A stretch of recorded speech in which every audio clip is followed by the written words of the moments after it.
Legion Lost number 13, written by Tom DeFalco, art by Pete Woods. This is the start of a new arc, and we pick up on a distant solar system, some alien planet. They just hit the tribal phase of their lifestyle. They've built up little villages and whatnot, and they're using some tools and whatever. And it's like, yeah, these guys eventually would evolve into something fantastic, something that would be interstellar and something cool. But then this dude showed up and killed them all. And then we just get a dude who showed up and killed them all. And Tellus, he gets the whole feeling through the force thing. He's like, a billion souls had cried out and were suddenly silenced. I can feel it.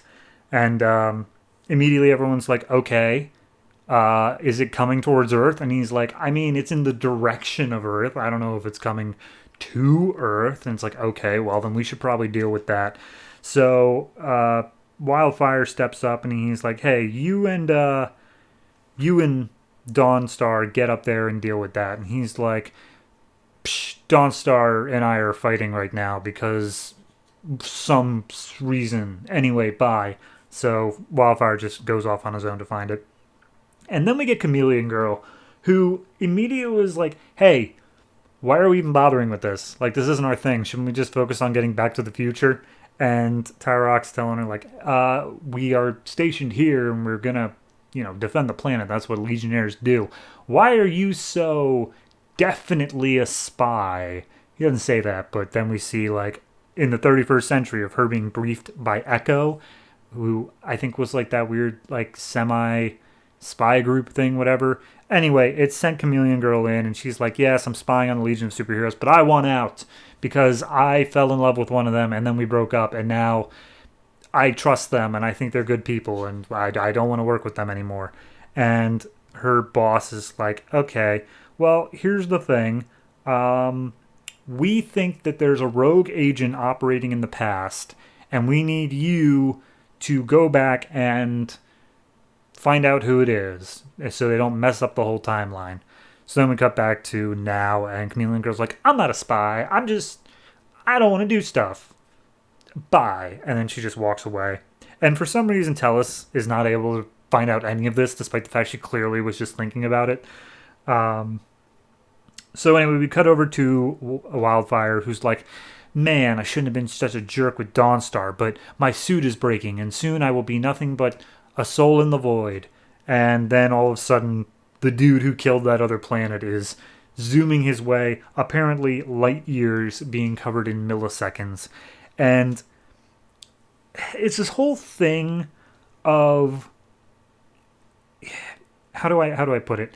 He can hear the thoughts of everyone else, but he still speaks normally. So it's not quite full telepathy, but he can like hear everybody and then just talk to them of whatever they're saying. So he's like, "Oh, who are you? My name is his name is Lord Dagor, and he rides a space dragon named Thrax, which also talks."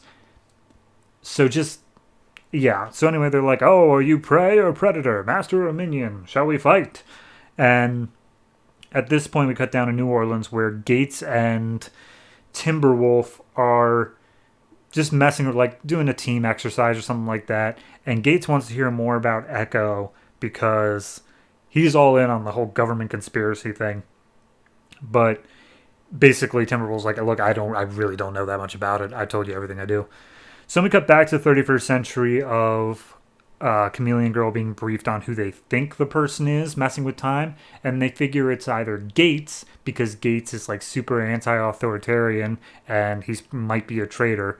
Wildfire, because they found an ancient relic of his face mask, but like shattered, so clearly he was in the past at some point. And Tyrok. And Tyrok's reason is because apparently he's revered in his culture because there's a prophecy of a guy who was born in the late 2900s but died in the early 2000s. So there's a prophecy or something, and they think it's Tyrok. So one of those guys may be the traitor who messes with the timeline back in the past. And it's Chameleon Girl's job to find out who. So we cut back to the fight between Wildfire, and he's just like, you are quite a warrior, but you keep on thinking about things that aren't the fight. That's kind of dumb. Stay in the fight, dude. So at this point, Wildfire can't help but think about how he's like, I gotta make sure he doesn't get to Earth. And then the guy's like, oh, Earth. That sounds like a cool place to conquer. Wildfire's like, damn it, why'd I do that? So then we cut to everyone's favorite character, Harvest. Yay! And he's like, hey, it's finally happening. The big thing's happening. Summon the Ravagers. We're going to go and we're going to find the thing. And all of a sudden, a time bubble appears in the middle of the desert. And Tellus is like, whoa, hey, there's a time bubble. We got to get over there. Let's go. So Gates immediately teleports all of them over there to the desert where the time bubble is. Wildfire's racing back to Earth, trying not to outpace Lord Dagor, and not doing a very good job at it. He's being beaten up pretty bad. When the team arrives at the time bubble, there's a guy standing there saying, hey, here's the deal.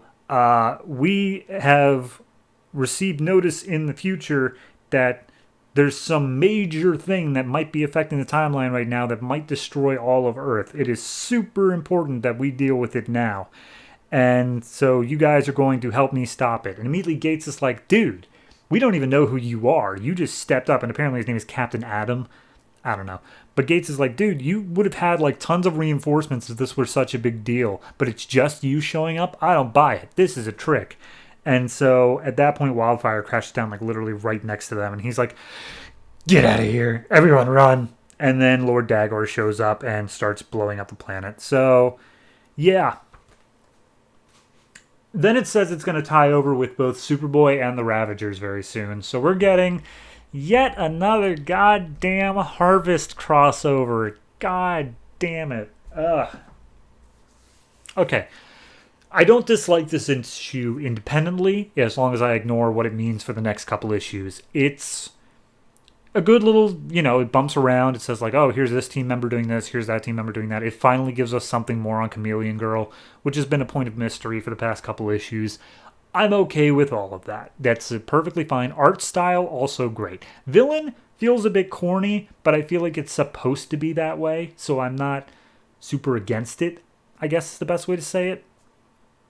I guess that my biggest issue is really that this feels a bit fast for like a world-ending thing. Like they took so long to set up like the Harvest and that virus thing from first arc, and this one's just like, and then this guy showed up and he's going to destroy the whole planet. Okay, just deal with that.